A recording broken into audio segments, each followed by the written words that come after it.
We'll start with the prayers. Om Sahana Bhavatu Sahana Bhunaktu Saha Viryam Karavavahe Tejasvinavaditamastu ma Vidvishavahaihi Om Shanti Shanti Shanti.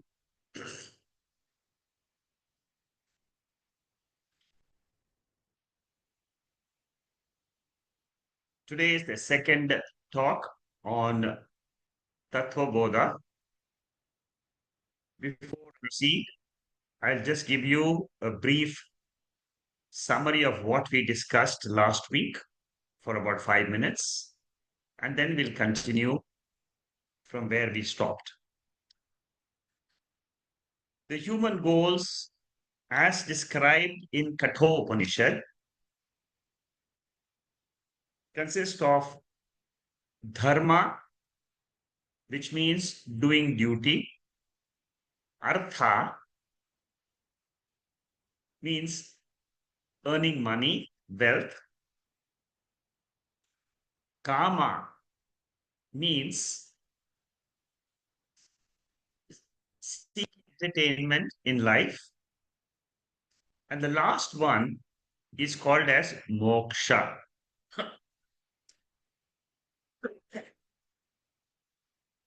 The last one is generally not known unless and until you come to Veda Pramana.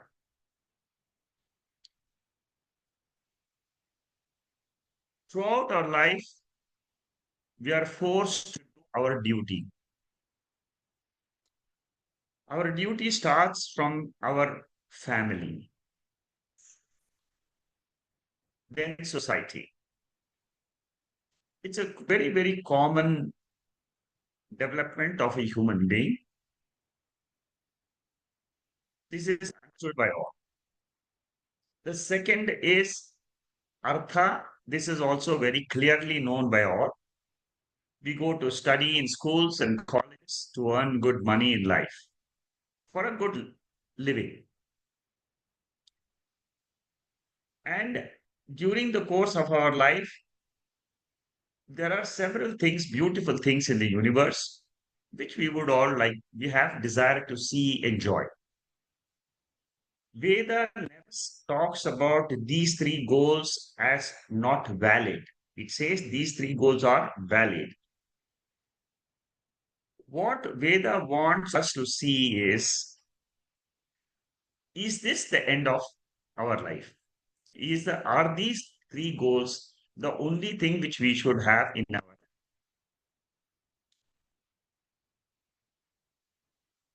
In Kathopanishad, the teacher is Yamadharmaraja, the lord of death. And there, the disciple is Nachiketa. Nachiketa is a 9-year-old, 8-year-old boy. And this disciple tells the Guru, I found three doshas, three defects in these three goals.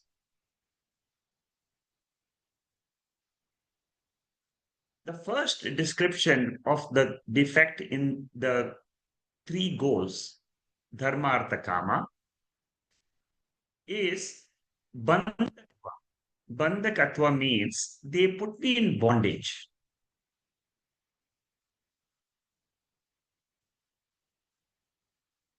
Bound to the body, mind, and the world.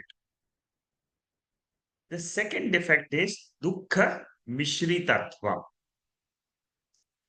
I am forced to use Sanskrit terms because they are all used in the Upanishads and Bhagavad Gita. I cannot avoid them, but I will try to explain them in case you are not able to understand any specific term. At the end of the class, you also always put it in the chat box, and then if there is any questions, I can answer them. Or for those listeners who are not online but offline, you can write to me. You can send an email. I can discuss with you, I can talk to you. So, the second dosha is dukkha mishritatva. Any joy which you take in the world, it is always mixed with sorrow. Why? Because it ends. Any joy ends. That itself is sorrow.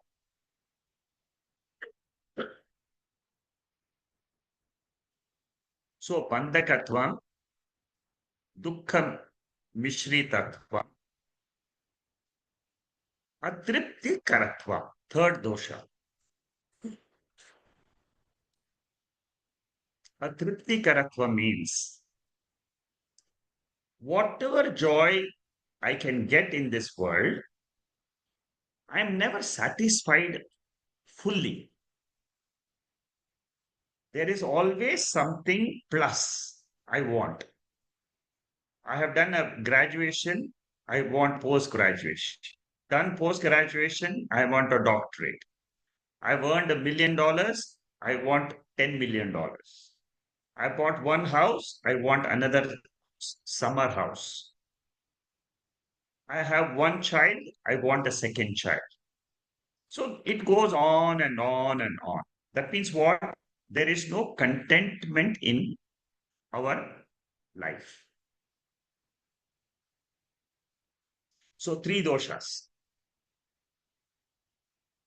Bandhakatvam puts me in bondage. Dukkha mishritatvam, always mixed with sorrow. Third is atripti karatva. Always I'm not contented with what I have.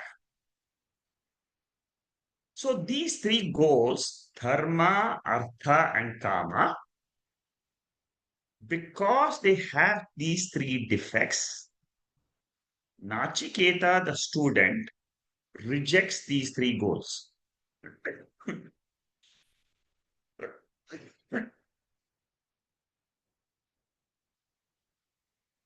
Then he says that I don't want these three goals, I want moksha.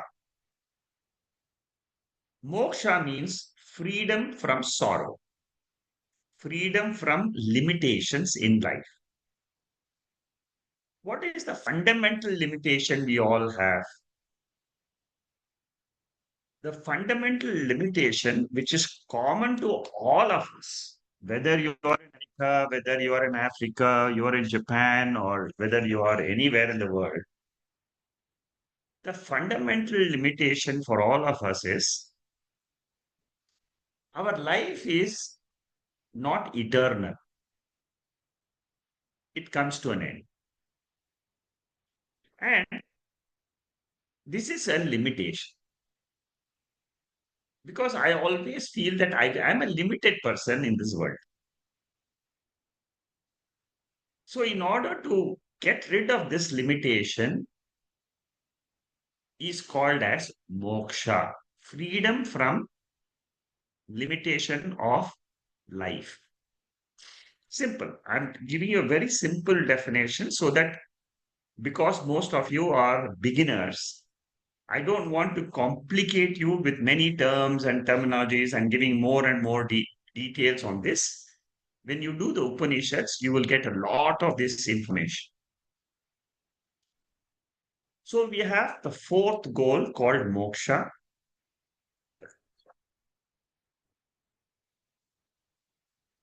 The only source of knowledge to get rid of moksha is the Bhagavad Gita, Upanishads, and Brahma Sutra. Now, how do I get to these three texts? I have to go to a guru who can teach me these three texts. What is the end result of those texts? The end result is I can claim I am atma, pure consciousness, awareness, I am not the body or mind which is limited. That is the knowledge you get by study of scriptures. Try to understand the backdrop of what we are trying to understand, why we are getting into spiritual study, why are we studying Tatva Bodha. Very, very critical because your continuity of being in the spiritual journey will be there only when you know what is the benefit of this study. The benefit of this study is ultimately I want contentment in life, fulfillment in life. When I look around in the world, I know that it cannot give me this because everything always everybody wants to be eternal. Nobody wants to die from the world because the world is so beautiful. So, what is that source of knowledge for immortality? To claim that immortality, and that is Bhagavad Gita and Upanishads. In order to study the Bhagavad Gita and Upanishads as a preliminary preparatory text, we study Tatva Bodha and Atma Bodha. So, if this is clear, then what is the framework of Tatva Bodha? The textbook is there, but what is the framework? The framework of the text is exactly the framework of what you will study in Gita, what you will study in Upanishads. Because this is a preparation for that only. So the Tattvabodha text is divided into 5 topics. All this is last week I have said, I'm just continuing it so that for people who have not attended or people who are want to revise, it's a good thing. So the 5 topics, which are the basics of any spiritual text in Vedanta. Number one, qualifications. What are the qualifications required by a student to be developed for the journey, for the spiritual journey? Point number two, inquiry into who am I?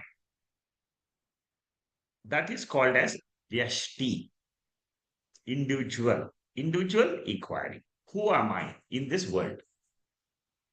That is the second topic. The third topic is samasti means what is this total world which we are talking about? The first one is called as jiva, individual, Vyashti. The second one is called as Ishvara, samasti, the totality. Now, so we have seen 3 topics. I've got a very bad throat today, so I may stop after 1 hour or so. It depends on how I continue. We'll see how it goes. So, the third topic is samasti, which is what we are going to start today. The fourth topic is Aikya. Vedanta is a very unique science. It says the individual cannot survive without the total. There is a connection. Individual body is made up of 5 elements. The total world is also made up of 5 elements. So there is a link between Vyashti, individual, and totality. That is the topic which we are going to see in the Aikya.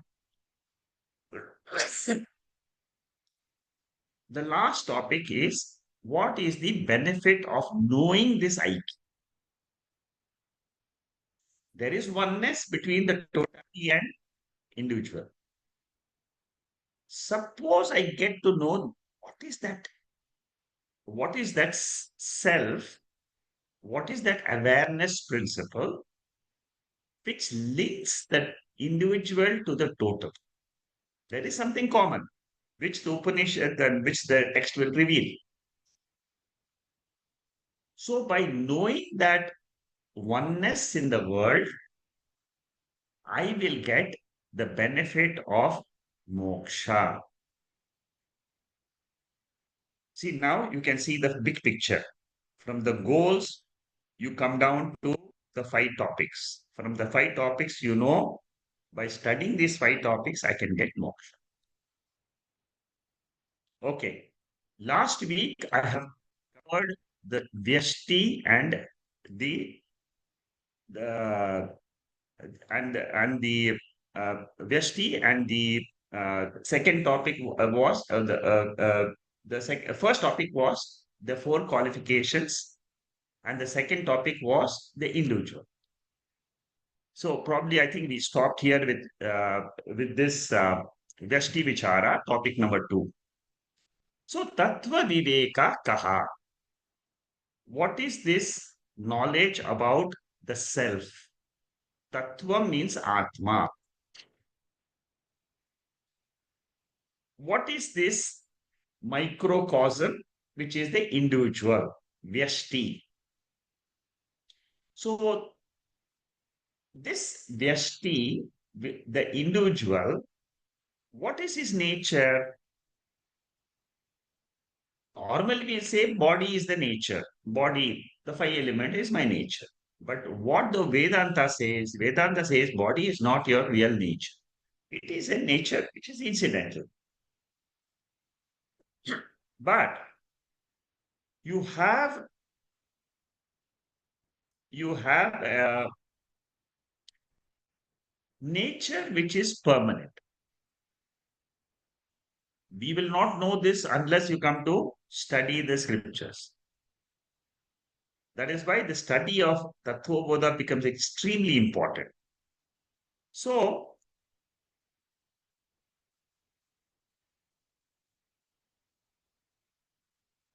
when we say what is the inquiry which we have to do, the inquiry we have to do is this body real, or is there something else which is real? What Veda says is body is unreal. There is consciousness or existence principle, which is the reality.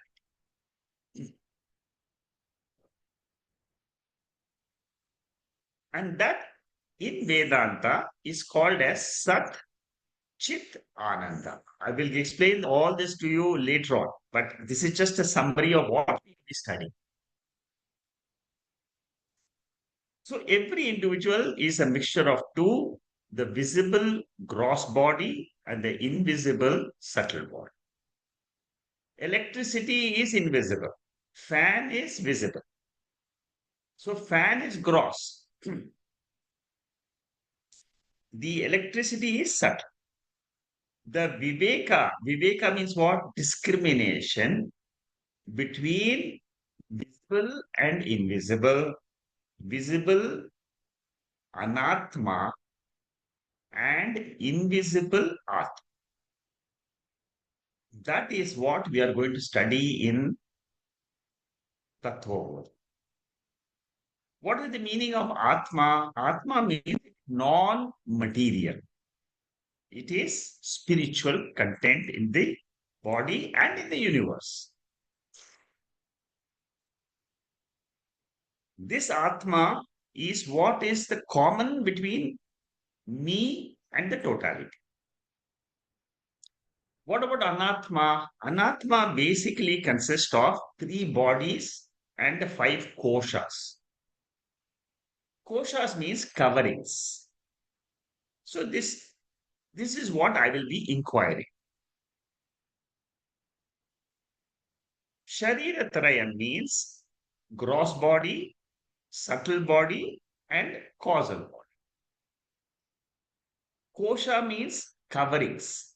The same three sharirams I can see from another angle.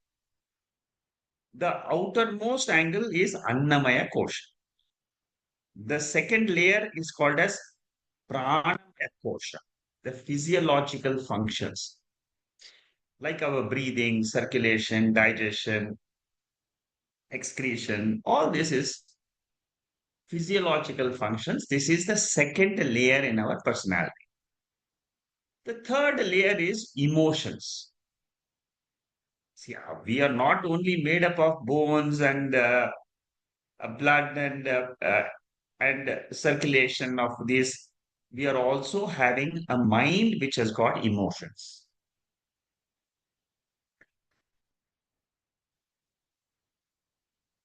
That is called as Manomaya Kosha. The fourth kosha, the fourth layer in our personality is intellectual personality. I also have got ignorance about certain things. I also want to have knowledge.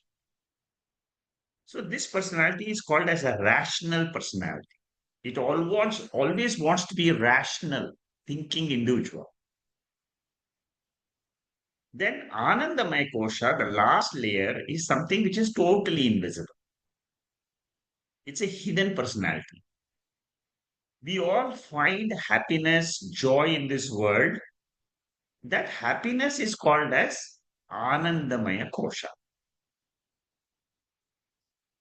So this is the fivefold layers of this atma or awareness, which is in this body. It is covered by these five layers.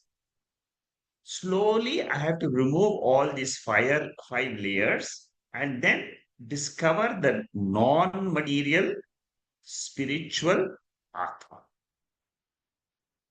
Now,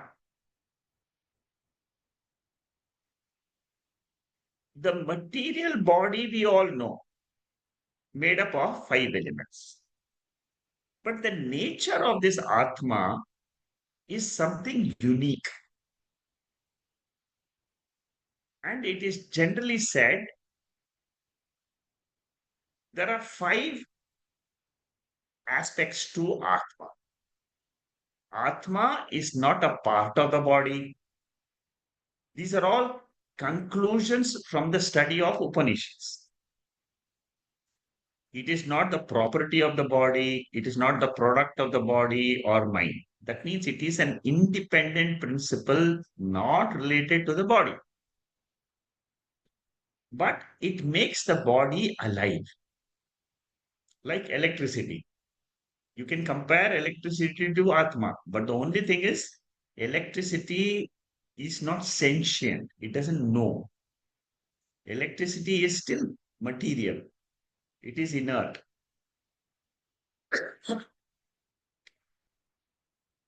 So, this Atma invigorates the body. The third aspect is it is not limited by the boundaries of the body. This Atma is unlimited. There is no limitation of time and space. It exists forever, eternal.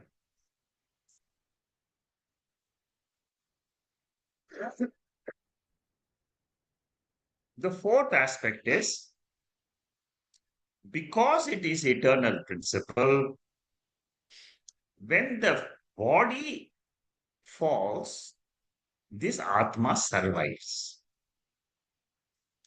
All this we know only from Upanishad.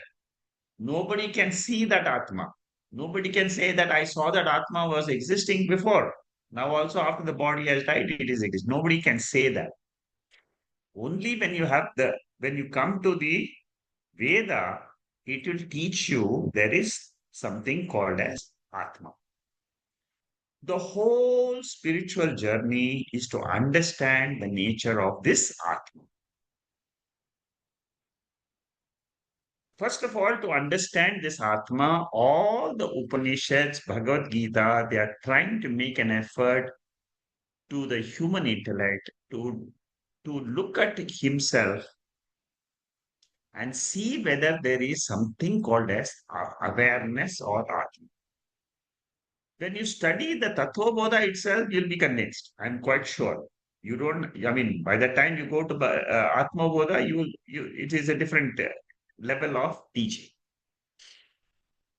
The last element is that the surviving Atma cannot contact the world and interact with the world because it doesn't have a medium. It doesn't have a body or mind. But is something, is it like this is possible? Are you sure something like this is possible? In our sleep state, the Upanishads say that we are one with this art. All the five layers of our personality, they all merge, they are dropped in the world, and we are existing as this pure awareness, consciousness, existence. Upanishads will also give us examples to prove logically that this exists. That is called as the yukti portion, reasoning. Upanishad will tell you, look at your own anubhava, experience in life. And then Upanishad will tell you, go to the Veda and see which are the places it says that you are that Atma.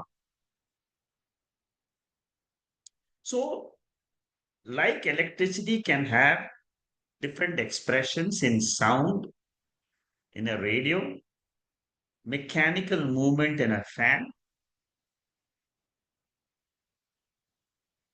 or amplification of voice in a mic, this Atma expresses itself as existence, as consciousness, as full, Purnam. Let us see how do we try to understand this Sat, Chit, and Anand.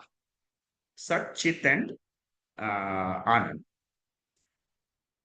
See, whenever we say I am, the amness is that Sat principle, existence principle.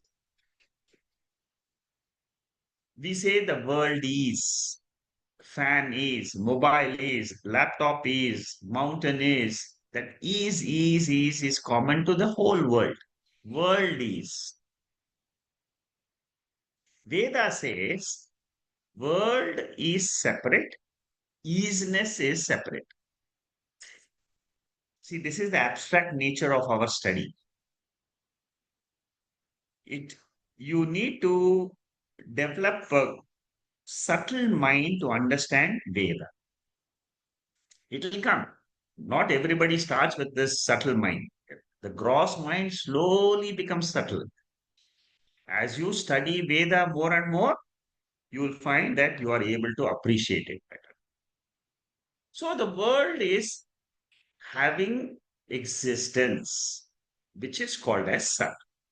And that Sat is called as Artha.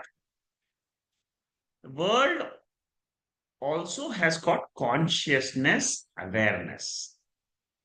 Am I conscious of my body? Am I aware of my body? Of course, yes.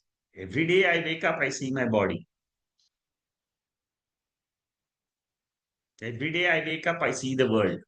So that seeing, hearing, smelling, touching, that is all nature of consciousness. Am I aware of my emotions? Yes. Am I aware of my thoughts? Yes. So, what is it in this body? Is it the bones which are making me aware of the thoughts? No. Is it the blood which is making me aware of the thoughts? No. There is an element called as consciousness. So, from experiential point of view, existence is there, consciousness is there. What about this ananda, fulfillment? In sleep state, where do you get your happiness? Fulfillment or happiness or restfulness, completeness. Where do you get that from? Is it from the body? Is it from the world? No. It is from atma. Atma's feature is it is purnaha. It is content by itself. But I don't know this. That is called as ignorance. Because of that ignorance only, I take this body as real and I work in the world as the world is real.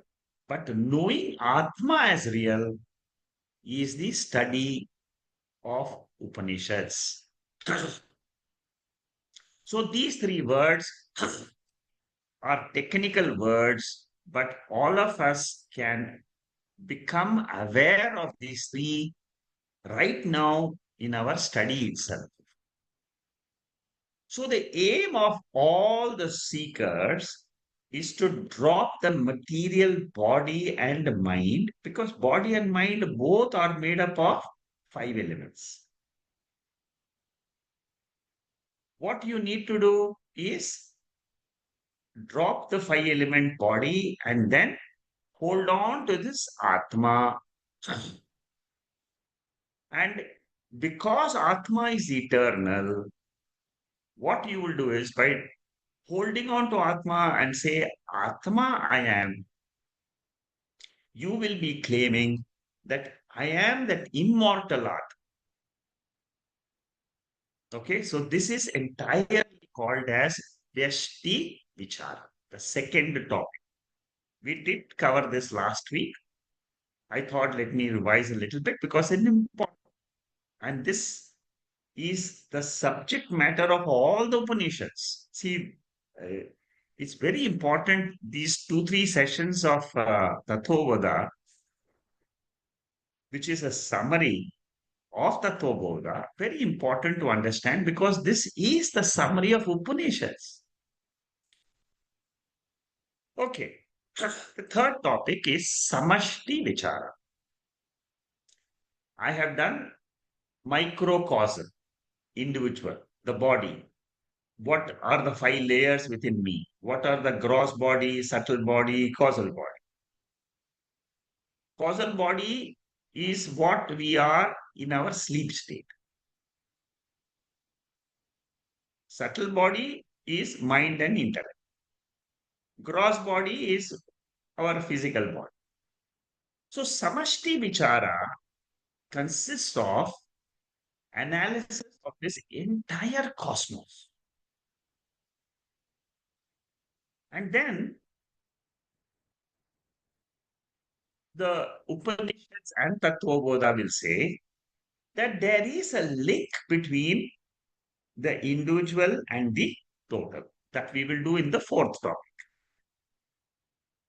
Now, what is Samashti? Whenever we say Samashti, we are talking about creation. Now, creation is a word which we use in our parlance, normal parlance. But in Vedanta, creation is not the word which we can use to describe the world.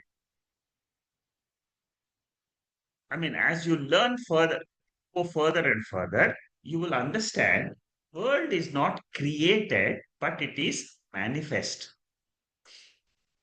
and unmanifest. These are two words, technical words, manifest, unmanifest. Let's take the example, dream.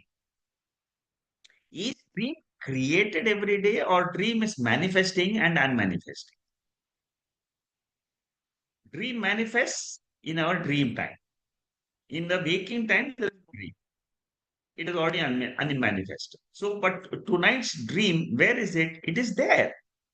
But in what form is it there? Unmanifest form. So, similarly, the waking state, according to the Veda, also has got two states: manifest, unmanifest. When does the world become unmanifest? In our sleep state.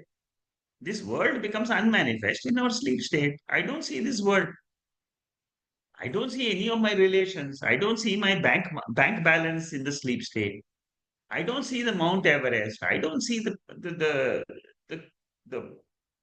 the videos and the mobile phones and so many things. I use it in the waking, but not, I don't see them in the sleep state. So, what Veda says is that, like butter is already there in the milk in an invisible form, similarly, this world is there in Atma in an invisible form, unmanifest form. This is a very big truth. I'm just telling you like that, but it's a mind-boggling truth. What is the truth? Once again, I'll repeat. Butter is there in the milk or not? It is there, but it is not visible. Yogurt is there in the milk. Unless I convert the milk into a yogurt through some process, then only. But can we say that the yogurt or the butter was not there in the milk? It cannot be there. It's not possible. So similarly,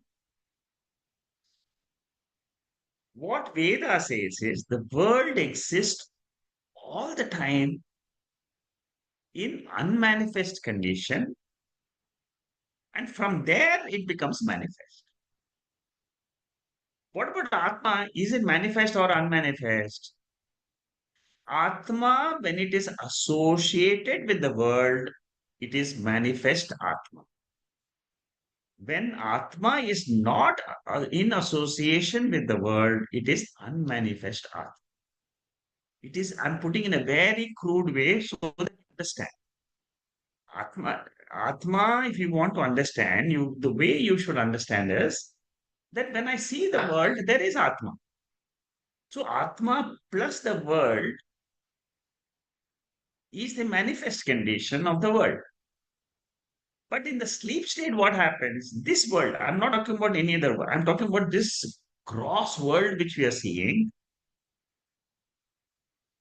That world which we are, it is not there in the sleep state, but for others it may be there. I'm talking about the individual jiva.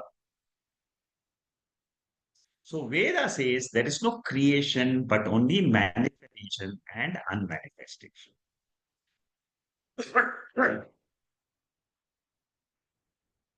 Then Veda, in order for the people who are seeing the creation and thinking that the creation is always there, Veda gives the theory of creation. First, there was manifestation of five subtle elements. Sukshma bhutas. Subtle, we know five elements: air, water, fire, space, earth. Now, all these were there in a subtle, invisible form. Then came the subtle bodies, like our mind. They are subtle in nature. They were created first. Then that subtle element became gross element. We will see the process. There is a process. Panchikarana. Sthula bhuta srishti. So subtle elements become gross elements. The gross elements becomes this physical body.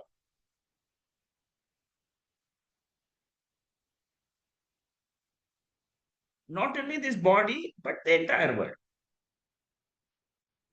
So the world which we are experiencing is only material in nature, and that is purely five elements. So what is seen is material. The seer is awareness, consciousness. Without awareness, consciousness, there is no material universe. We all think that when I am not there, the world is still going on. That is a misconception in a human, because we don't know that we are Atma. Suppose you know that I am awareness, consciousness, you will not have this. Okay, so this is only a summary. I'm giving you the whole thing's detail will be explained to you from next week in a detailed way. But today we are just making a beginning of how to understand Tattvabodha.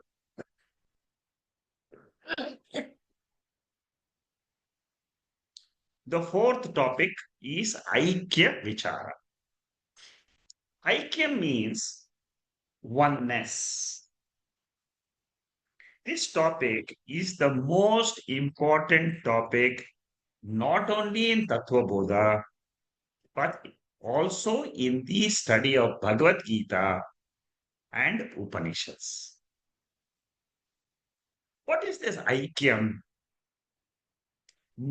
Knowing this Aikyam only, I get moksha. Without Aikyam, there is no moksha.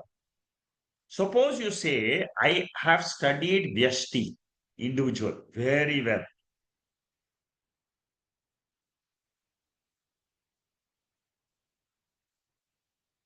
And then you say, I have studied the Samashti. I know jiva, I know Ishvara. Both of them are independent. That is not complete study. There is something common between jiva and Ishvara. Jiva means the individual body mind complex. Together with that atma, Ishvara means the totality. Together with that atma, that consciousness awareness. So, in the vision of Veda, awareness, consciousness is at the top. Then it expresses as the individual and the total. This is what we are going to study in the verses 26 to 31 of Tattvabodha.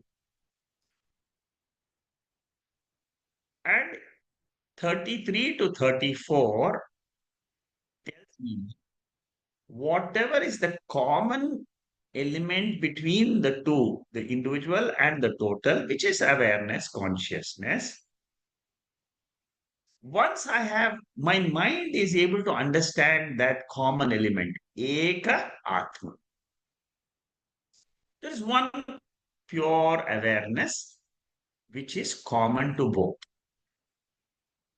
That common awareness I have to understand as eka atma.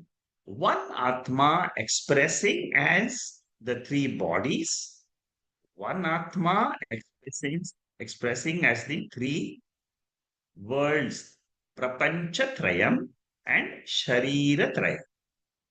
The three body, gross, subtle, and cause at the individual level. Gross, subtle, and causal at the total level. It is called as prapancha.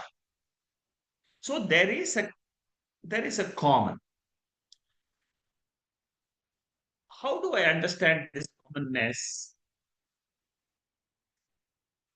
In the Upanishads, especially in Atma Bodha, Shankaracharya gives examples of a mirror. One is a concave mirror, another is a convex mirror. Now, my face is undistorted.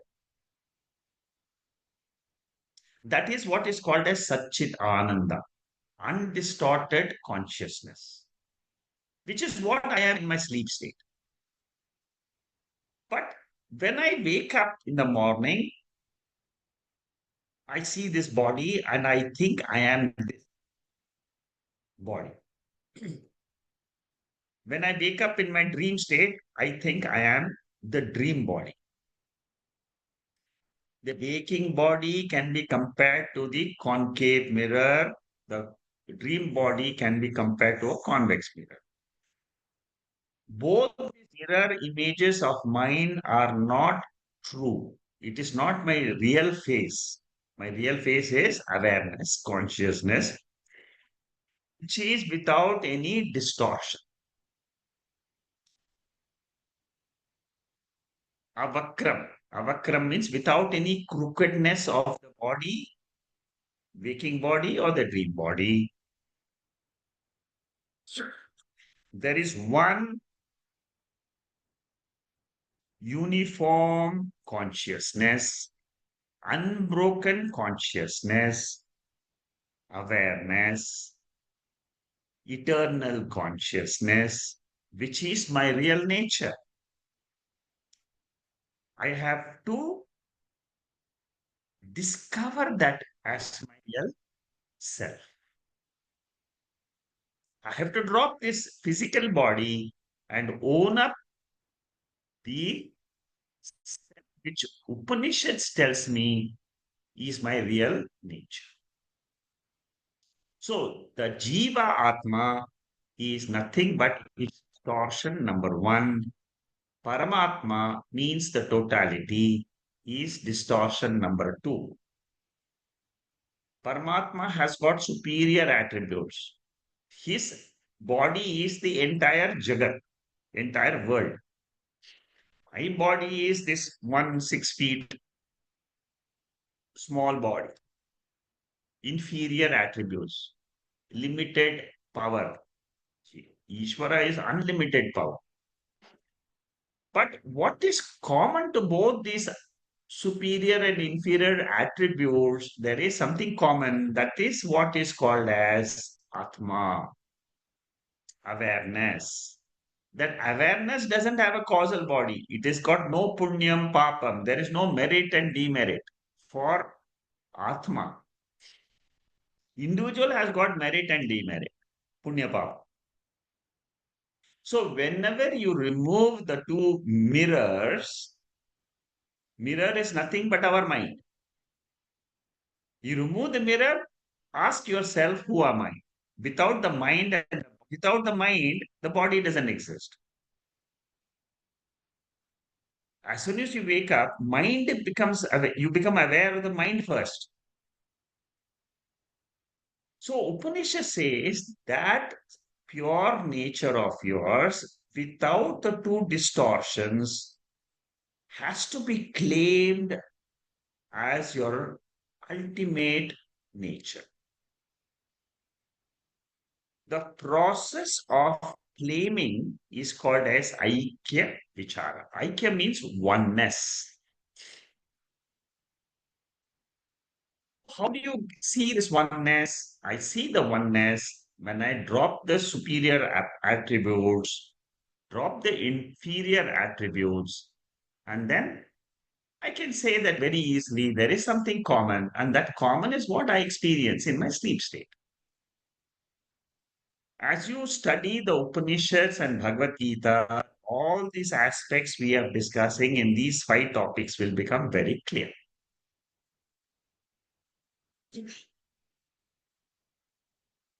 The fifth topic, the last topic is Aikya Jnana Phalam. What is the benefit of knowing oneness between individual and the totality? It is explained in verses 35 and 38. The main benefit is I get freedom from this individuality.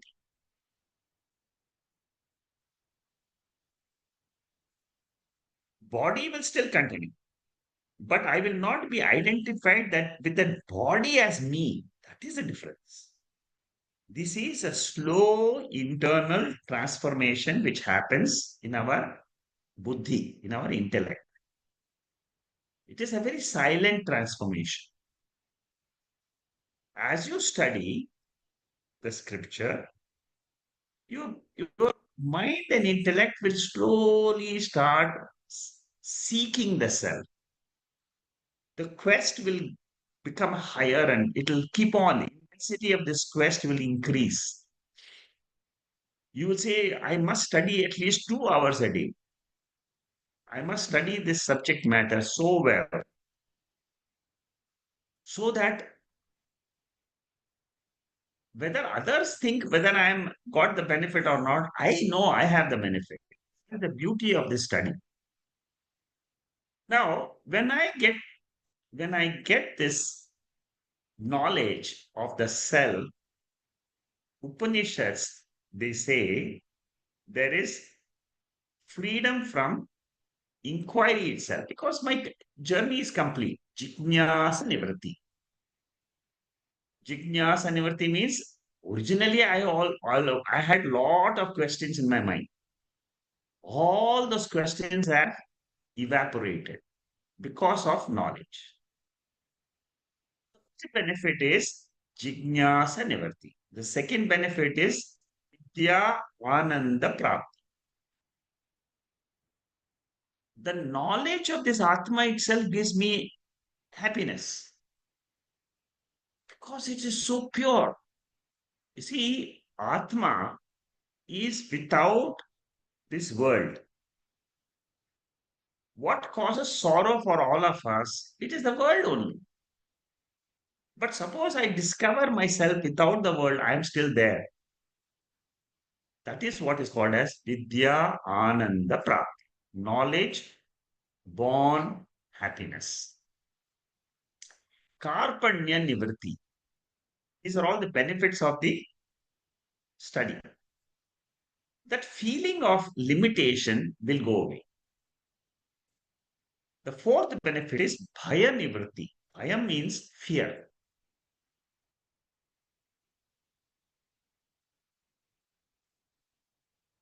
I don't have any fear anymore. Why? Because apart from Atma, there is nothing else actually real. World is there, but it is of a lower order of reality, like our dream state. Dream is there or not, who cares? Because dream came and went. Similarly, the waking state will come and go. So the death of my body is not my death. It is only the death of the body. Full stop. It is I continue to exist after the fall of the body. That gives me immortality.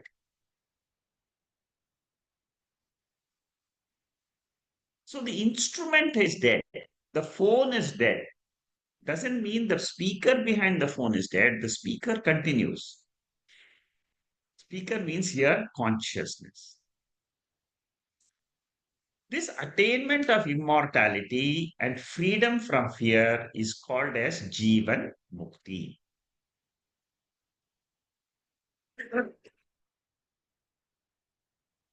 In the Shastra, we also talk about Videha Mukti. Videha Mukti means I consider this body as mine. But after this knowledge, when the body drops, I will be still there, but that body I won't consider as myself. The body is dropped, I will say I still exist. And that is what is called as eternal expression of eternality or immortality. When the body drops, I don't say I have dropped the body. Body dropped because of prarabdha karma.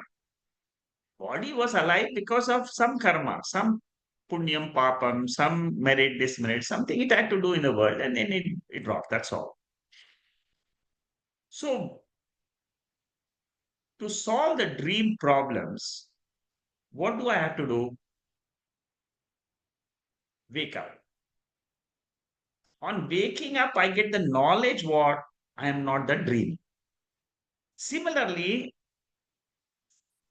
in waking state, how do I solve all my problems? By knowing I am not the waker, but I am Atma. So the three bodies and the three worlds, prapancha, they both merge in one atma. And this knowledge of eka atma, which is the common between Vyashti and samasti, individual and the total, that knowledge gives me freedom, which is called as moksha. All the scriptures of any religion you can take and then you can break it up into these five topics only. This is the roaring nature of our scriptures. It says anything you take in the world. Ultimately, it will go down to who am I? What is this world? Is there anything common between the two? And that common thing is what I am. If I know, I am free. Okay. So with this, we have finished the introduction to the entire Tattvabodha. And now I will just take the first mantra of the Tattvabodha, which is an invocation mantra. Vijaya, one of our seekers who is in these sessions and she attends all these sessions, she has chanted all the verses of Tattvabodha. Very beautiful voice. You can see this and see how this first verse goes. Uh, well, I think there is something wrong. It's not playing today. I think this verse was not connected properly. No, it's there.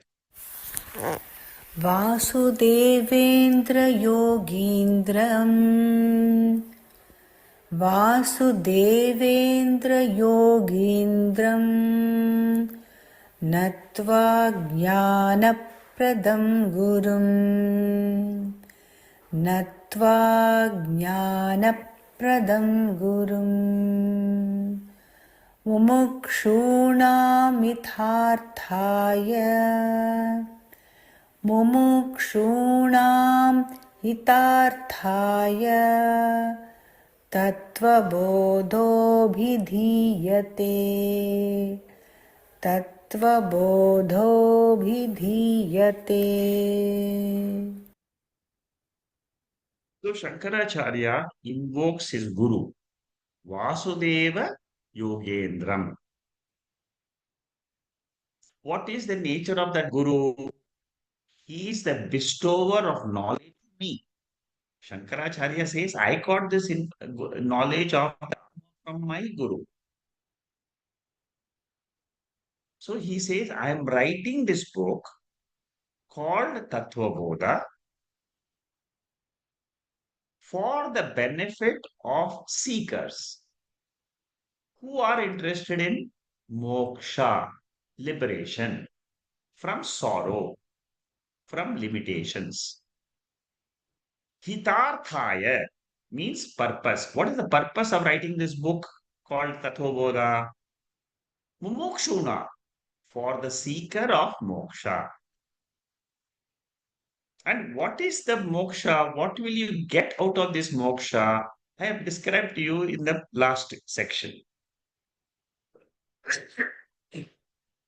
Jignasa nivritti, vidyana prapti, karpanya nivritti, agata nivritti. Agata nivritti means insurance from psychological shocks. It is a shock absorber. Throughout our life, we will be having shocks. Suddenly something will happen. We'll say, how did this happen? So we will be caught up because the world is uncontrollable, unpredictable, but still I have to live in this world. So many factors are there. They are invisible factors. suddenly something which I depended on will go away. My job might go away. My close friend may go away. Something like that. So these are the incidences which happen. So this jnanam, atma jnanam, is like a shock absorber. Suppose you don't have this atma jnanam, what will you, uh, how will you lead your life? You will be sunk in sorrow. You will be criticizing the creator itself. Why so much of sorrow in this world? So you will be always in samsara. So that is all about agata nivritti. And then dakshata prapti. Dakshata means balanced mind, even mindedness. So if I have knowledge, it is like the UPS. Like I have a generator at home. If the electricity drops, I still have a generator. So the knowledge is like the UPS which is with me. I can depend on it for my happiness. So benefits are two praptis, Vidyananda prapti and Dakshata prapti, even-mindedness and happiness born out of the knowledge of Atma. This happiness born out of the knowledge of Atma is very, very unique. It is not the material happiness. It is spiritual happiness. See, this you can only experience when you have got that spiritual knowledge. And the three nivrittis are Karpanya nivritti, Jignasa nivritti, Agata nivritti. Unknown circumstances, freedom from that. I can still remain balanced. Why? Because of Atma. So five benefits put together is called as moksha. And one who wants these benefits is called a mokshu, seeker.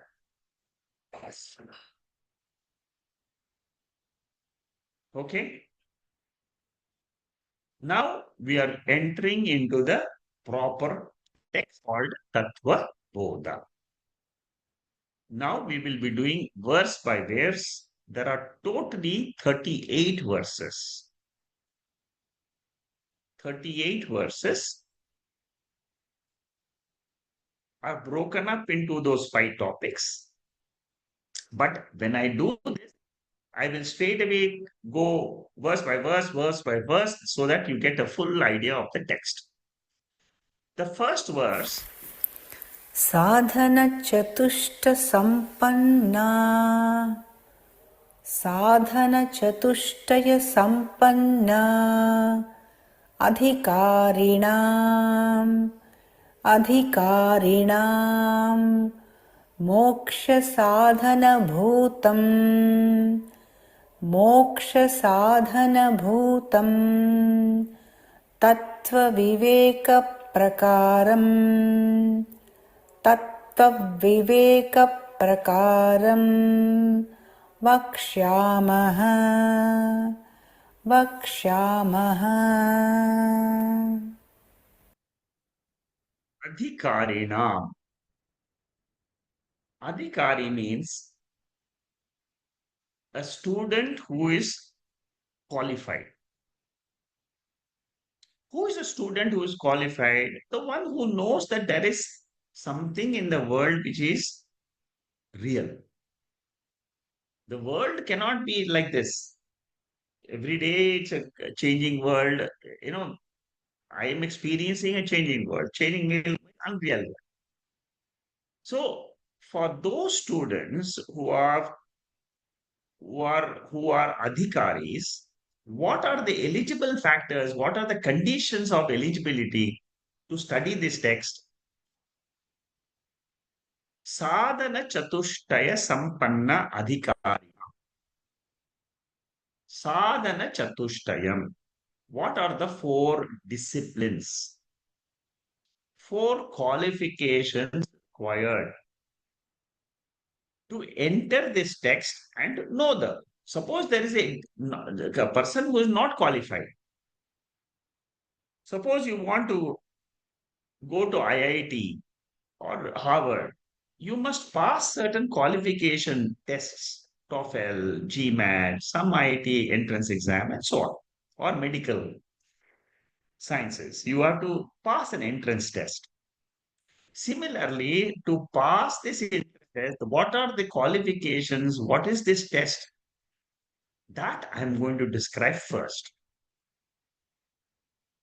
That is the verse meaning for the first verse. Second verse. साधनचतुष्टयं किम् साधनचतुष्टयं किम् नित्यानित्यवस्तुविवेकः नित्यानित्यवस्तुविवेकः इहा मुत्रार्थफलभोगविरागः इहा मुत्रार्थफलभोगविरागः शमादिषट्कसम्पत्तिः शमादिषट्कसम्पत्तिः मुमुक्षुत्वं चेति मुमुक्षुत्वं चेति Sadhana chatushtaya kim. What are the 4 sadhanas, 4 disciplines which I should acquire? The first discipline is called as discrimination.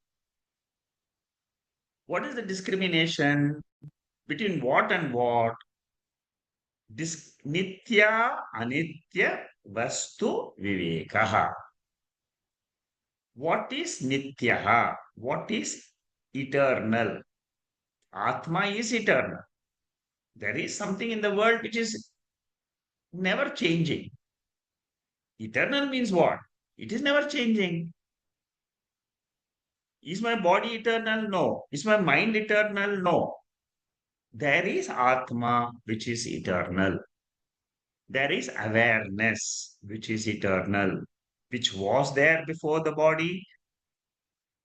It is there right now with the body. It will be there when the body is gone. That awareness principle is real, nityaha. Anitya vastu. What is anityam? Anityam is this body, mind, and world. So the discrimination between real, which is always there, and unreal, which is seemingly there. So we need to have a clarity in thinking. There is a book called as Viveka Mani. More than about 500 verses are there in that. It is an elaboration of this Tatwa Bodha.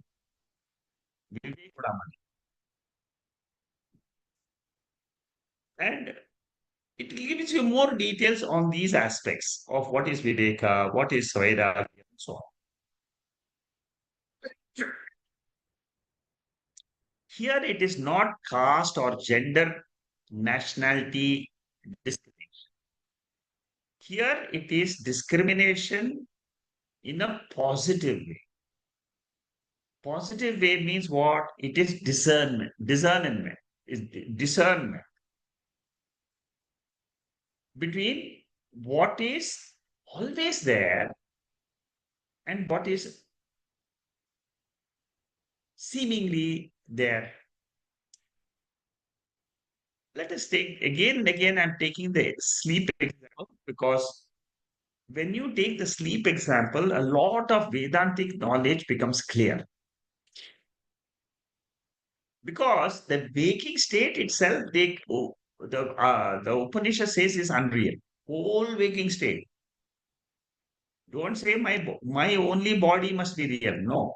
Whole waking state means my body is also unreal, like the world, like the dream body and dream world. So the entire experience of the world has to be dropped. Okay. That is what is called as dispassion. Iha amutra phala bhoga viraga. This is what Nachiketa was complimented upon by Yamadharmaraj. In Kathopanishad, the teacher said, "Oh, I have got a wonderful student here who has dropped all the desires for the current world in which he is living and also dropped the desires for the heavens. So many things are there in heaven, but he's dropped that also. He wants to know only Atma. That is what is called as Vairagya. Nachiketa is the best example of Vairagya. Dispassion. First one was desire. Second one is dispassion.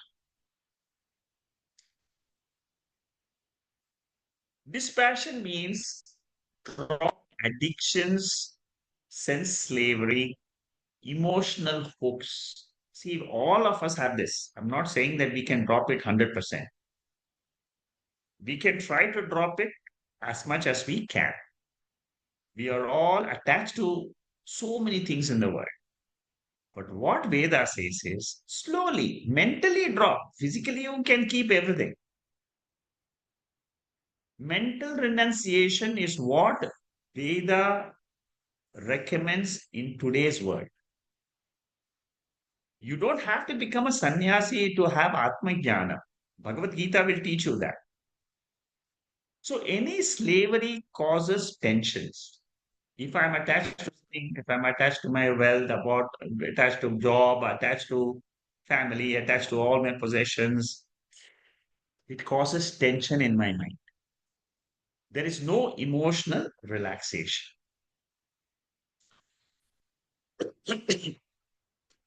So that is the second qualification. Third qualification is discipline.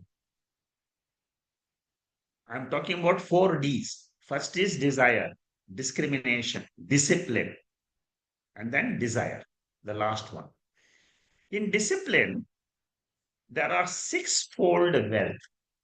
We will describe all those things when we come to the section. So, self discipline, self organization, self integration, self focusing, these are all inner wealth. So, if you have this inner wealth, Atma, the knowledge of this, the entire spiritual journey will be a walkover for you. There are many seekers who come to my sessions and say, I have learned whatever is you have taught me 1 year, 2 year, they leave. They say they have understood. But those people are very rare, very rare. But they have that knowledge and then they live in the world. That's all. So that is discipline. Mumokshutvam is the fourth qualification, which is desire for moksha.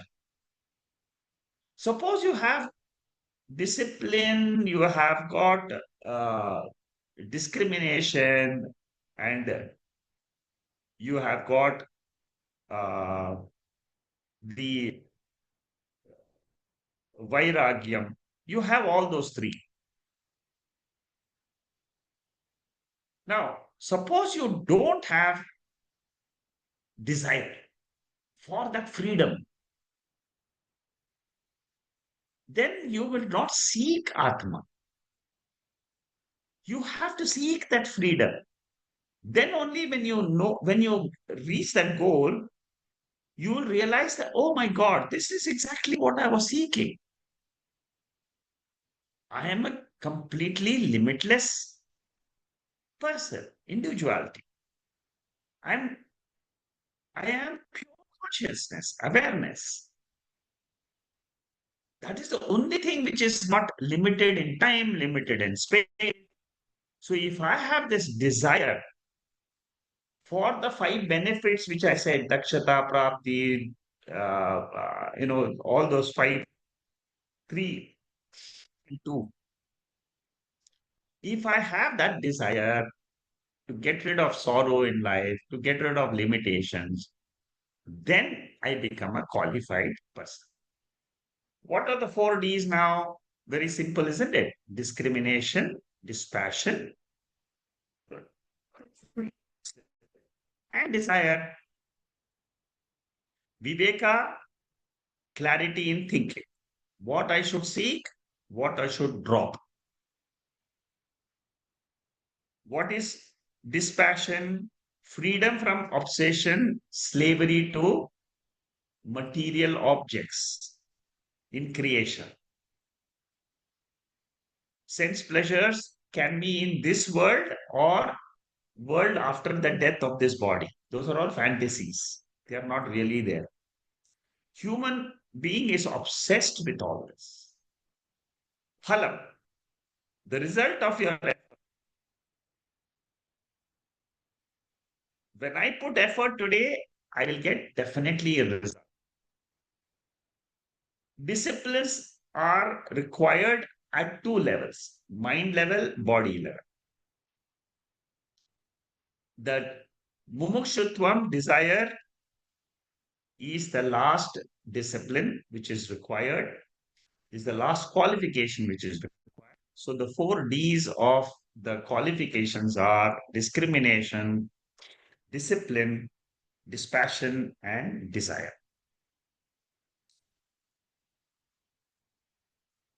Okay, now Shankaracharya goes a little bit deeper about what is Nityam and what is Anityam.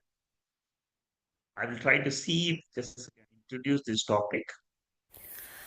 नित्यानित्यवस्तुविवेकः कः नित्यानित्यवस्तुविवेकः कः नित्यवस्त्वेकं ब्रह्म नित्यवस्त्वेकं ब्रह्म तद्व्यतिरिक्तं सर्वमनित्यं तद्व्यतिरिक्तं सर्वमनित्यम् अयमेव अयमेव नित्यानित्यवस्तुविवेकः नित्यानित्यवस्तुविवेकः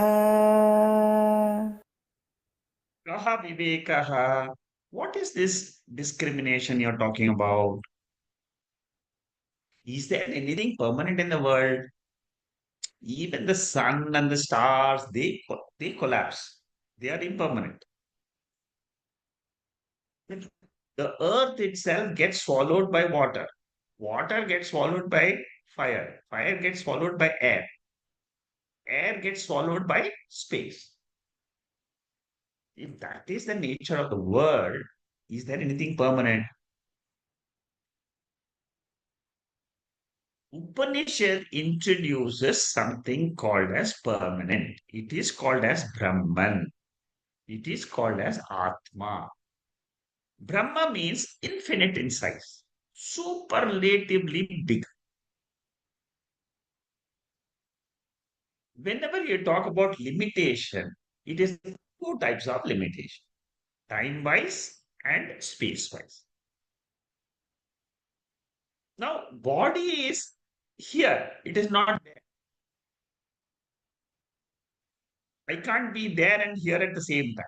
Therefore, it is limited. This body is there in this century. It was not there in the 10th century. So before the body, I was not. So that means what? If I'm identified with the body, I have got time-wise limitation, space-wise limitation. Upanishad says there is something called as Atma or Brahman.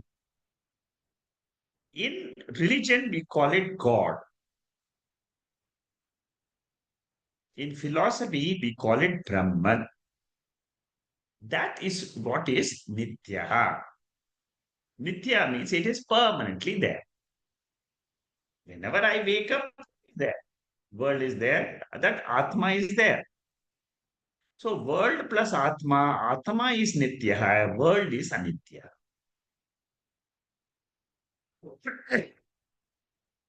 So even before the birth of this body, That Satchit Ananda principle, which together is called as Atma or Brahman, is there.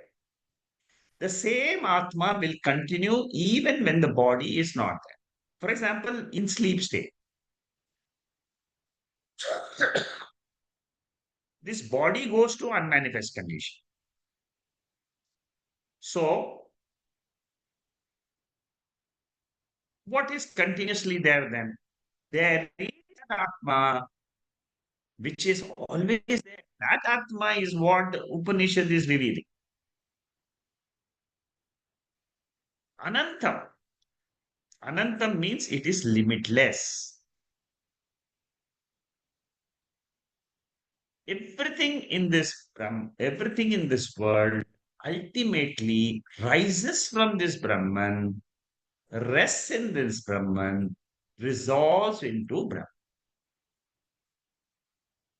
World is anitya. World is impermanent.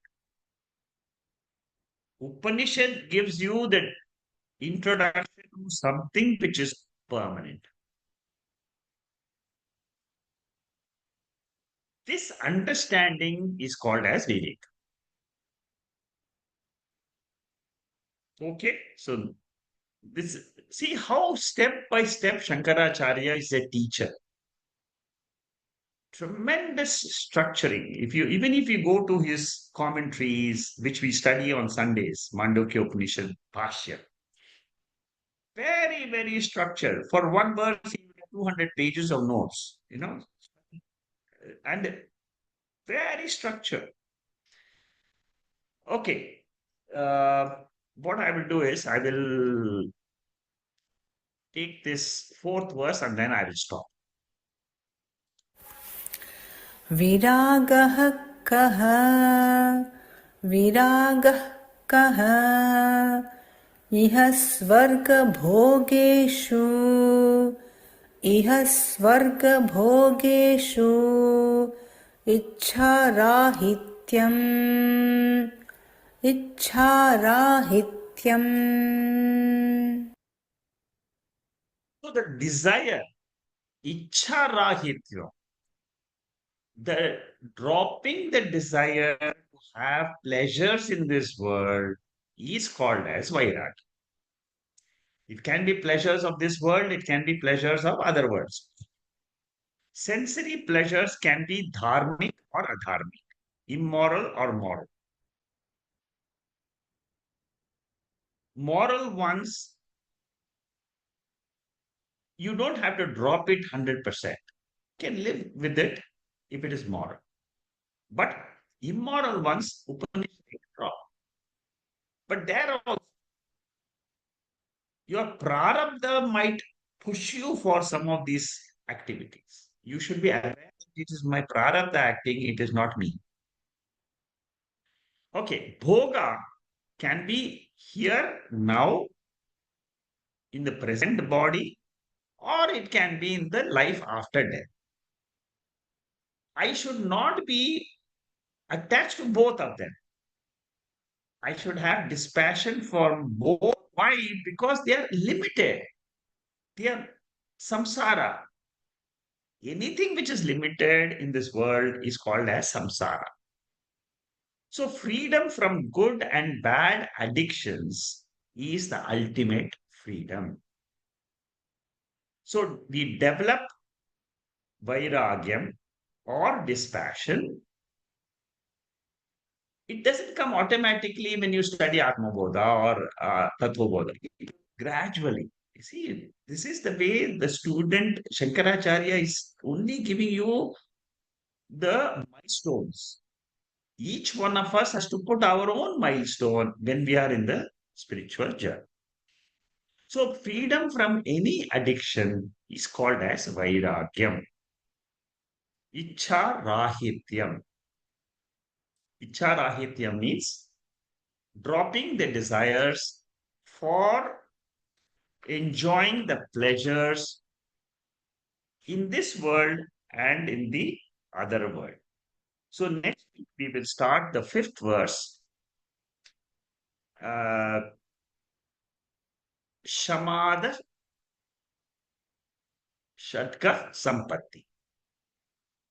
What are the sixfold disciplines I should generate in myself to have control over? This is a very important section, not only for the spiritual study, but also to have a good life in general. We'll study these things next week. I'll close the session today. I'm not taking the meditation session today. Somebody had requested last week that they would like to have some meditation sessions and some introductions to it. I will try to give you some introduction to meditation, if possible, next week or in the future session. Okay, so we'll close this session today. If there is any questions, you can put in the chat. Om Purnamada Purnamidam Purnat Purnamudachade Purnasya Purnamadhaya Purnameva Vasishyate. Om Shanti Shanti Shanti.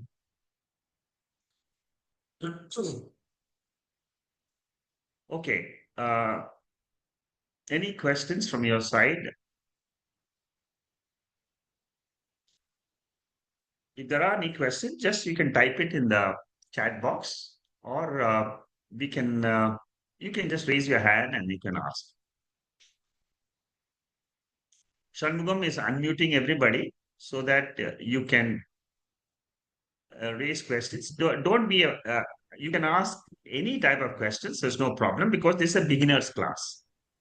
So if it can be a very basic question, and I'll try to see if I can address that.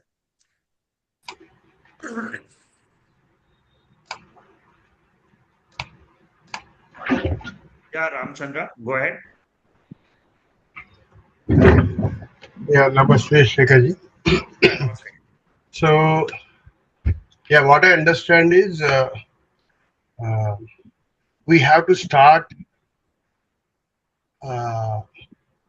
identifying ourselves as Atman, right? I mean, we should not falsely identify as the appearance. I mean, the manifested body, the unmanifested subtle body.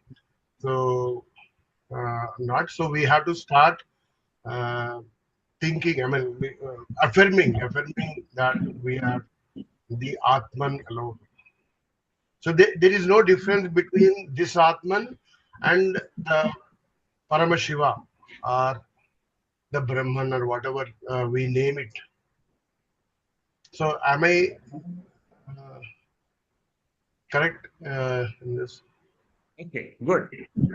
Yeah, I understand from where you're coming from. See, what initially we have to understand is Atma means something in this body. Param Atma means something outside the body. Both of them, the common element, both of them is Atma. One is Jiva Atma, another is Parama Atma.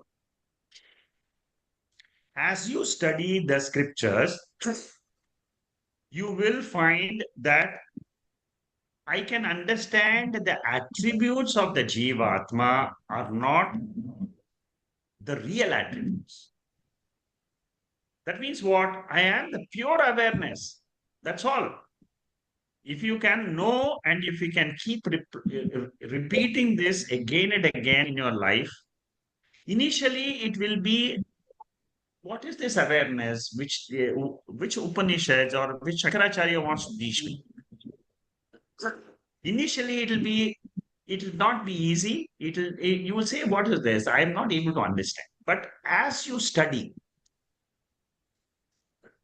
in Tatwa Bodha itself, there will be a section which is called as Panchakosha Viveka Nivritti. That means you drop the five koshas. When you attend the 5 koshas talk, you will be convinced here and now. There is nothing called as to be learned later and so on. You will be convinced that I am the pure self. Many people will find it difficult to understand what is this pure self because our mind has got the vasana. The mind has got the notion that this body is real. The body is what I am. That is called as deha abhimana. Identification with the body as me is not only in this birth, it has come to me from several births in the past. I have been having this notion that body is real. Come into the world, go through some birth, some uh, happiness, joy, and so on. Again, take another birth. This is the view of the Veda. So I have to drop the notion. It is not to drop the notion. I will teach you.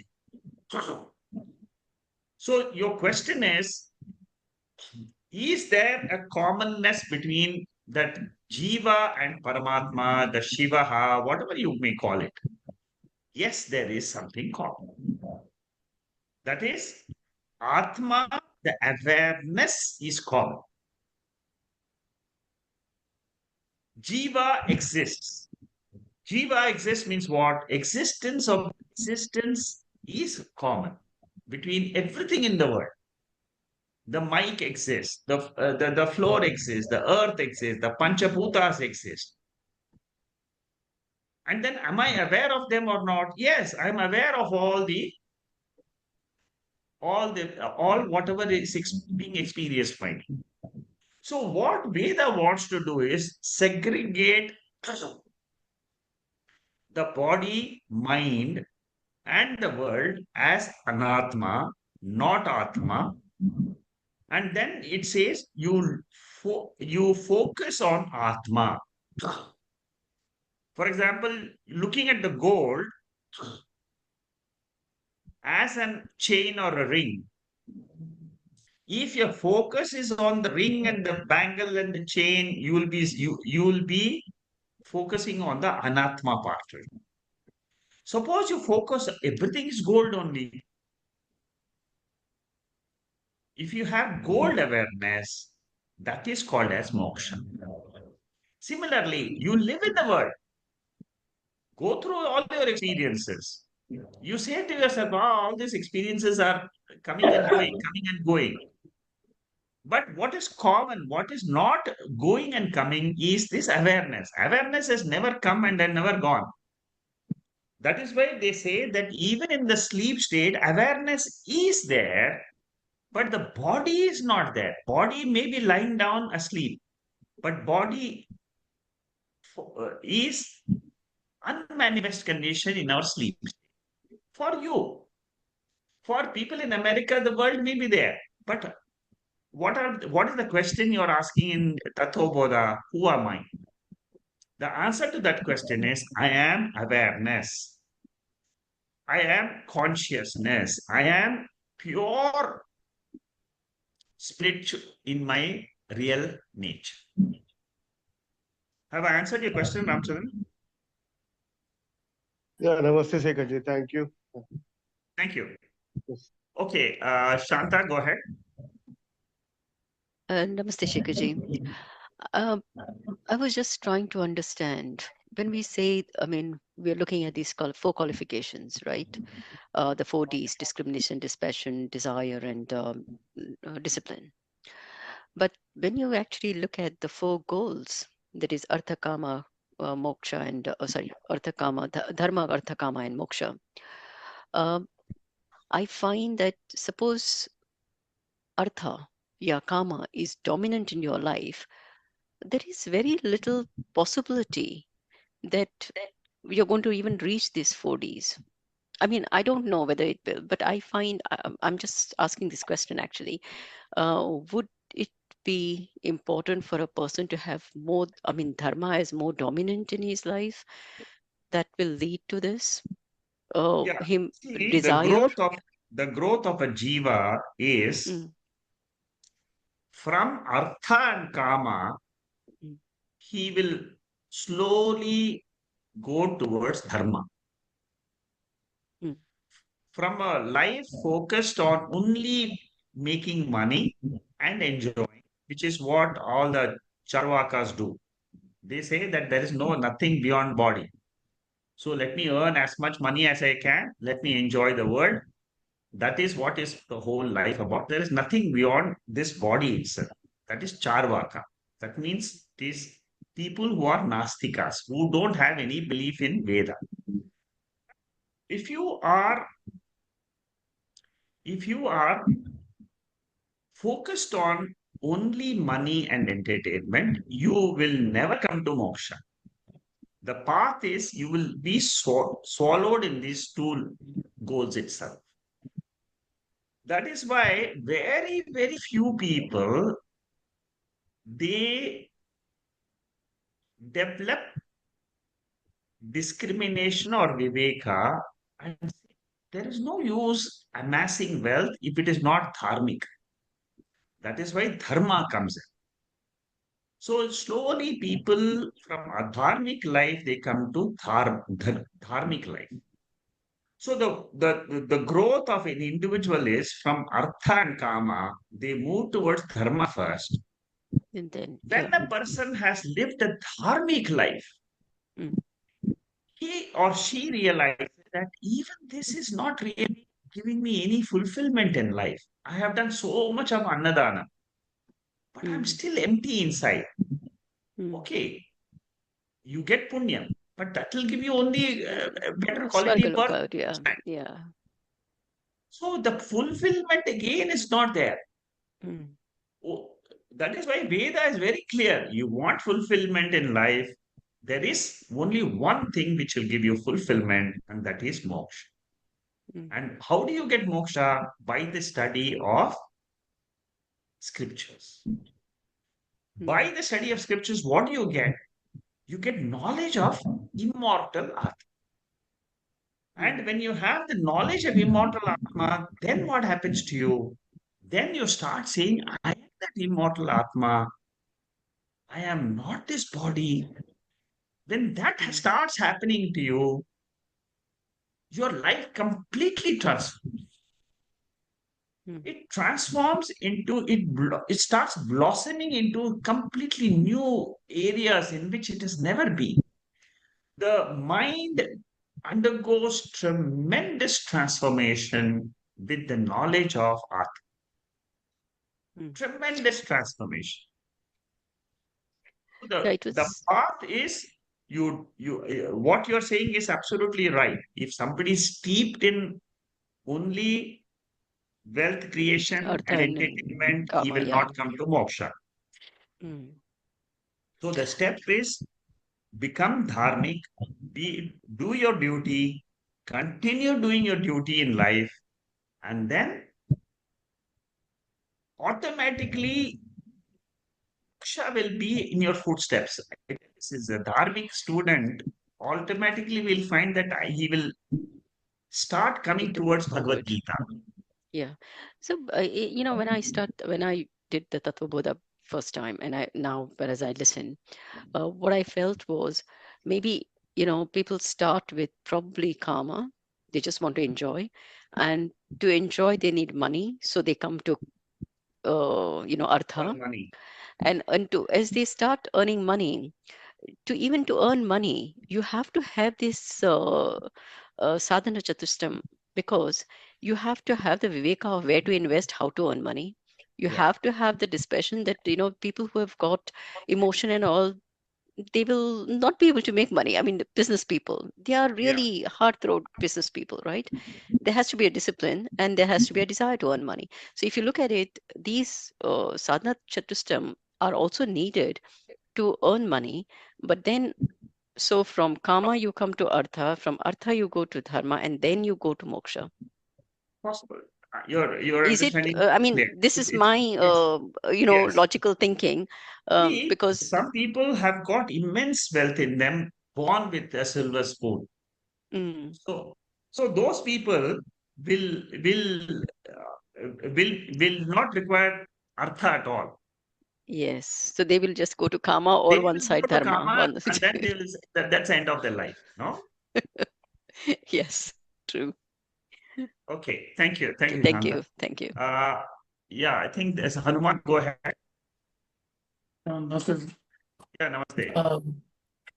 Um, so I have one question which is there from many days.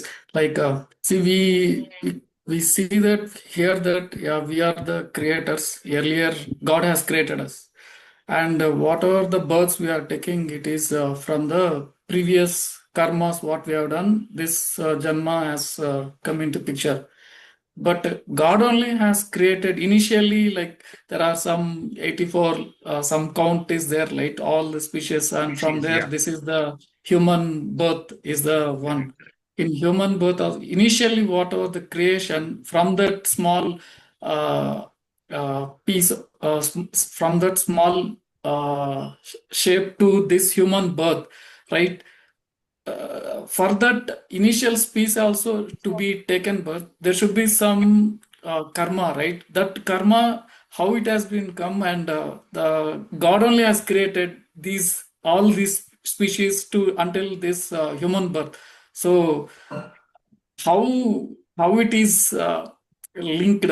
If God only has created, and how the karma is linked with the initial janma, and how we have been into this last human birth.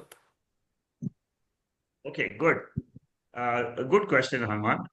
This is a very, very standard question for all beginners. In every beginner's class, I get this question. How did the first chicken or egg come? How did the first karma come? How did the first body come? Body came first or karma came first? This question, the first thing you should understand is creation is not linear. It is not, it is not that this happens, then this will happen, this happens, then this will happen. It is not like this. Creation is cyclic. One creation finishes, the second creation starts. Another creation starts, another creation comes. So it is cyclic.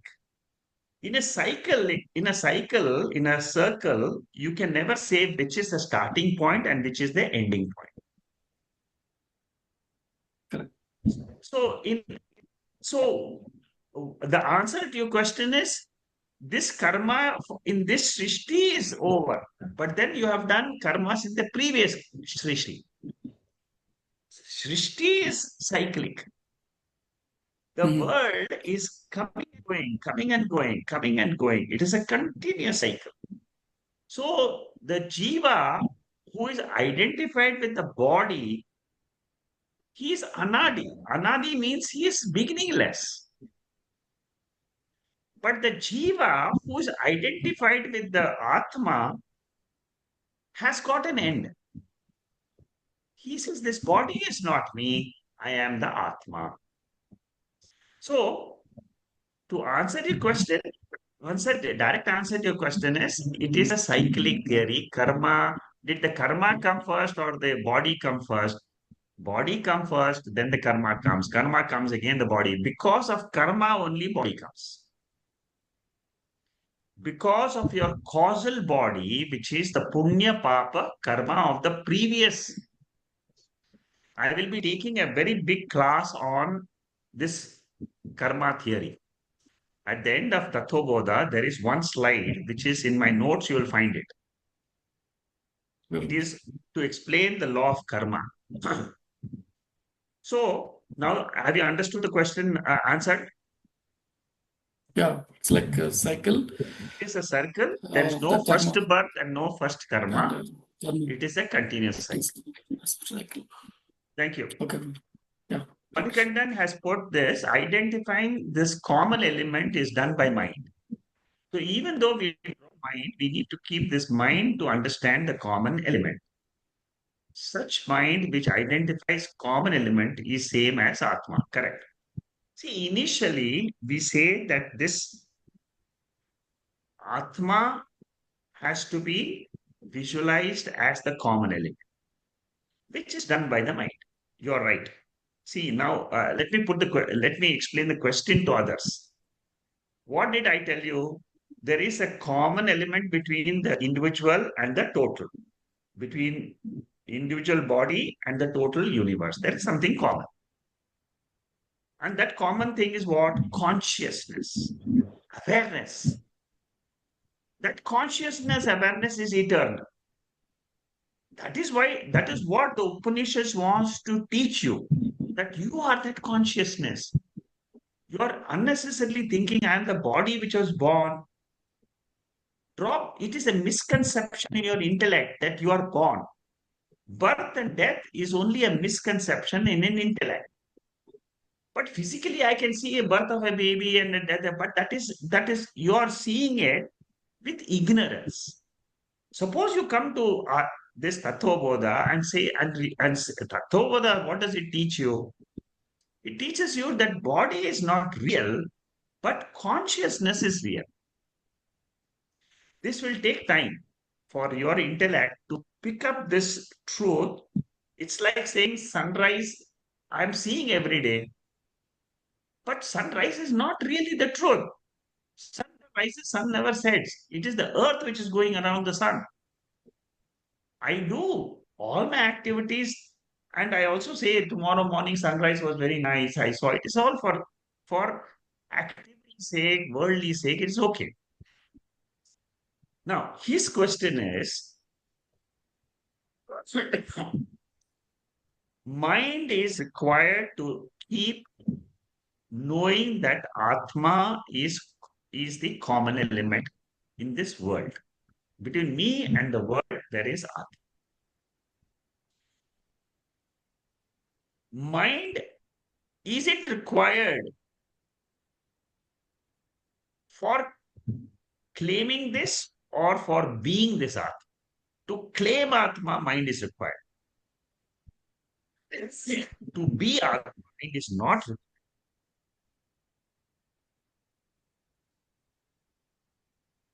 To claim atma, mind is required. That means that thought is required. Vritti. I am this atma.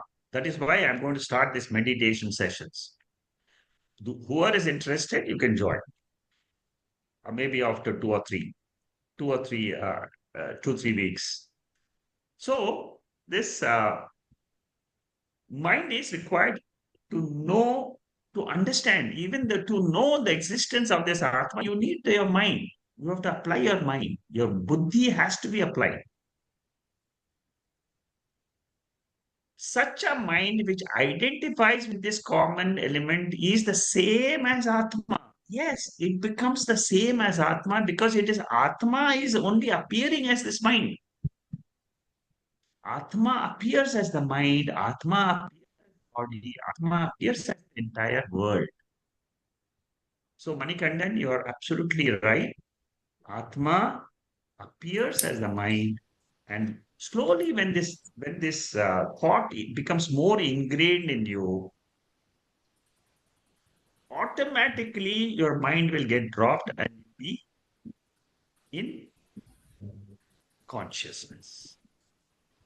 Automatically this will happen because that is the natural growth in a spiritual journey. Am I clear, Manikandan? Thank you, Segarji. The final portion, what you mentioned, is very, very interesting. Mind is required to climb Atma.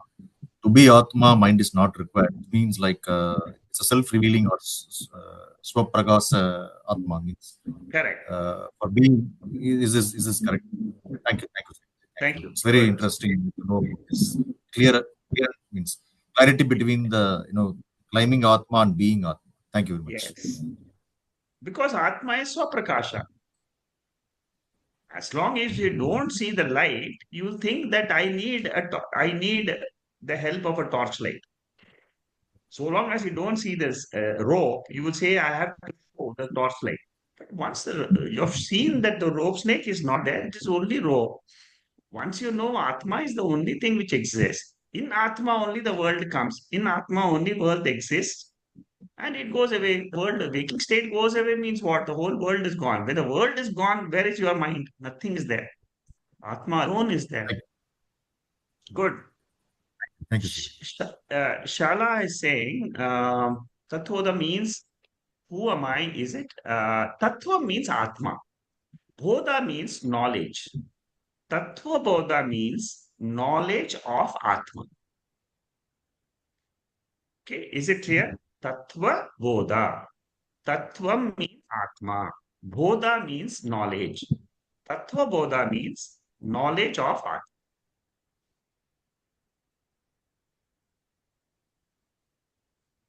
Whether this Tattva Bodha is it the knowledge of I? Yes, it is the knowledge of I. But that I is not the body. I is not the mind. I is the awareness. I is the Atma. How to gain the right Viveka? The right Viveka is study the scriptures. The only way to get discrimination between Atma and Anatma, Atma and mind, that is very, very difficult. Atma and body is easy. See, I'm seeing my body. Okay. I'm seeing the body in the light. Suppose the tube light is not there, I don't see the body. Okay. But to know I am, I don't need the tube light also. When the light is not there, how do you know yourself? That is what is called as artha. No light is there. Suppose you're in a pitch dark forest. Do you know yourself? You know yourself, I am, I am. That I am is self-evident. It is swatantra. It is independent of the body and mind. So, Shaila, have I answered your question? Yes, sir. You have any doubt on that? No, actually, Viveka here, what I feel, the Viveka what we have and each person has a different perceptions. Like four walls, four pillars in the house. So what we see is what we think that this is the Viveka. Whatever the scripture we study, again, it is what we perceive is what actually the Viveka. So when we apply in the life, it depends on the situation to situations to each person. Then what is actual Viveka? See, Viveka, the word Viveka, you're using it in the normal common parlance. It is different. Viveka in scriptures is different. You must know there is a difference, discrimination in the common parlance which we use. In our normal Vyavaharika world, that is discrimination is different.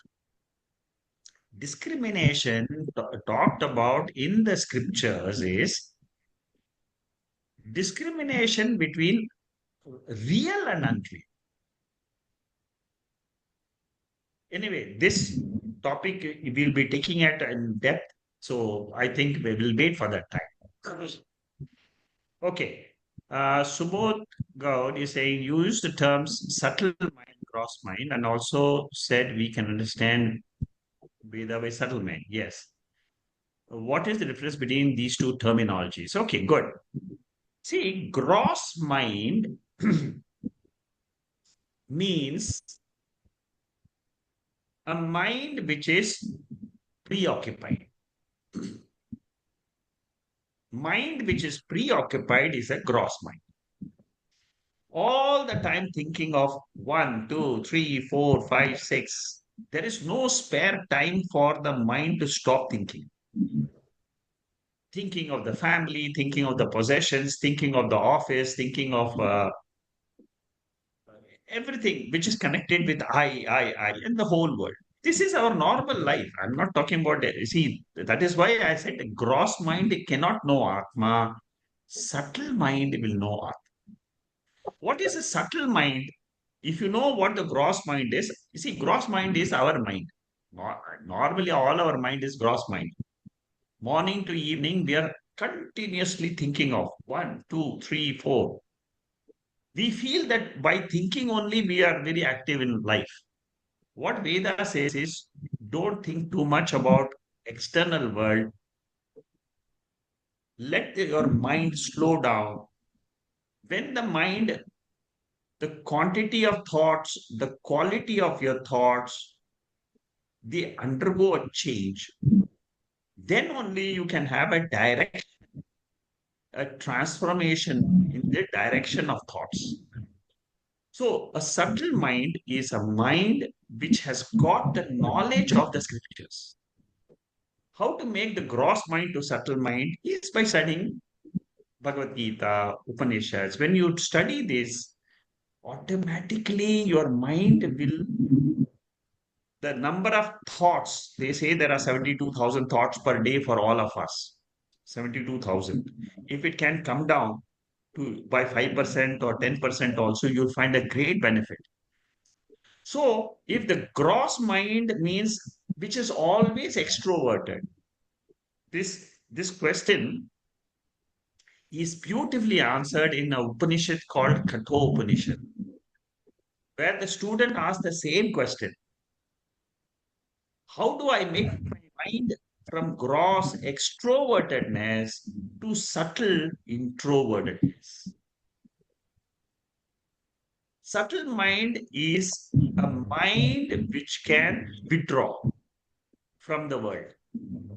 Gross mind cannot withdraw from the world. The sense organs are fully active. They don't have the vairagya shakti, the dispassion. So gross mind is always occupied. This, what next? What next? What next? Subtle mind is a mind which can withdraw. All the students who come here, these type of classes, have started getting a subtle mind. You have started getting a subtle mind, therefore you have come to these type of classes. Otherwise, you cannot come. You find many people outside. They will never come to such classes. So subtle mind, just to give you a simple definition, is gross mind is extrovert, subtle mind is introvert. The capacity of a mind to withdraw from the sense organs, sense objects, is the capacity of a subtle mind. It is this subtle mind has to become more and more subtle by the study of scriptures. That is the only way to make the mind subtle. Am I clear, Subodh? Yes, sir. Yes, sir. Thank you so much. Good. Very good. So ask these questions because you see, these questions will help you to be more tuned to what we are learning. Good. So So exactly the thing is that, sir, actually I have never heard these terms, gross mind and subtle mind. ah, So in this session I only heard, so that's why I asked. good. Very good. Yeah. Thank Okay, good. Sugandhi is asking, is the karma cycle like I wake up from and the world appears, and then when I go to sleep, all disappears. Then it appears again when I awoke. Is this called karma cycle? No. This cycle is only waking dream sleep. Waking dream sleep. What you're describing is waking dream sleep. But in way, what you're saying is right. Normally, I'm first giving you the normal answer. Normal answer is this waking, dream, sleep are the three states of the mind. Now, why does the mind pick up the physical body? Always the subtle body takes the gross body. Subtle body takes the gross body for the sake of exhaustion of prarabdha karma.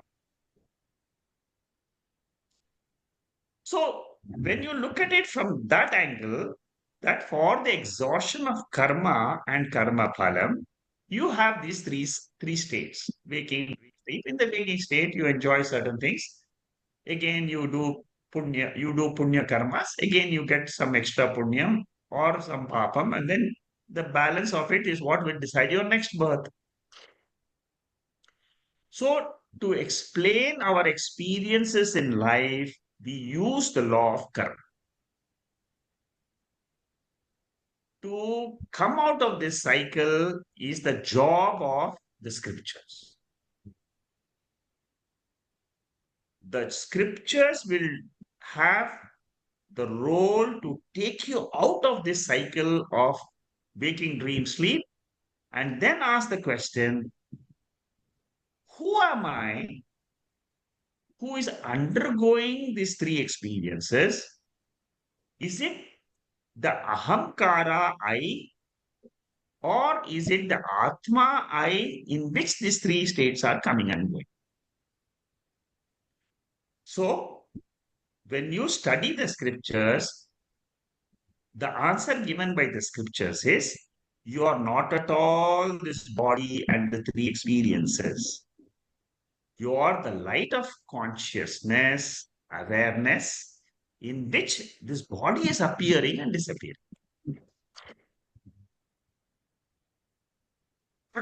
But your path of thinking is good.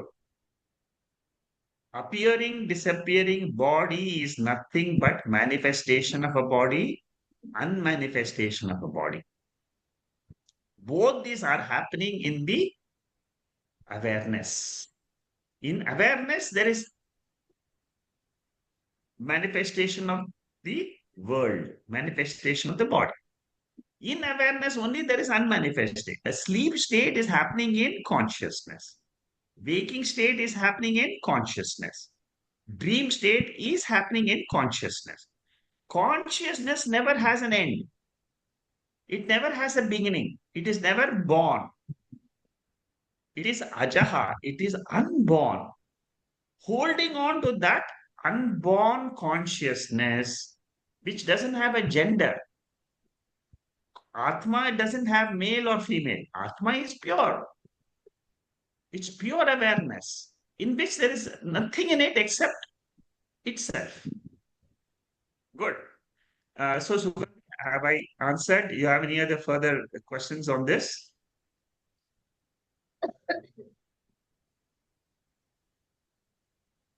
You can unmute yourself and reply if you have anything on this.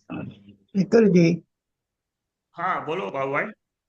the subject we talked about the first thing. I mean, in my opinion, is like you see Ganga and who I think the other one I think very common. They were outcast from heaven because of their sin they have committed, right? So it could be we also were outcast from for certain things we have done bad and then come down to earth. What is that? I don't understand the question. Like you see, Ganga had a desire, right? So she was outcast from heaven. You're talking about the Puranic story. So maybe it could be some clues here and there that we don't know our first sin because sins are committed once we are on earth. We are sinners.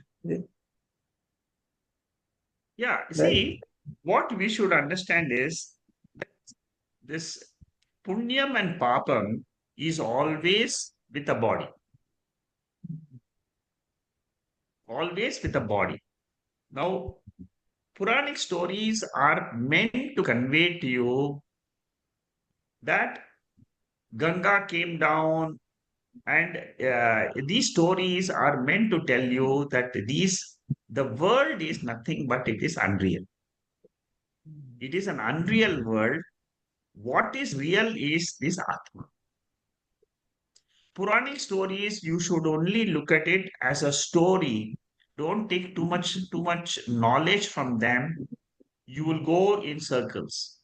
Because you see, if you go too much, if you dive too much and ask the questions, they won't have any answers in them. Are you clear? Yeah. So Puranic stories are meant to teach you a lesson. They have a context, and in that context, they are applicable. But here, when we talk about knowledge here is different than the Puranic knowledge. Here, the knowledge is scriptural knowledge, knowledge about Atma, real and unreal. Real is Atma, unreal is the world. Whether it is a knowledge in the Puranic world or whether it is in the current world, it is the same. Okay. Thank you, Baba. Thank you. Ami Gamot says, is moksha the end? Is there anything after? No, there is nothing after moksha. Moksha means I am free forever. I was never born. I never had a birth. Birth is an appearance in consciousness. I don't identify with the body as me. I identified with awareness. That is what is called as moksha.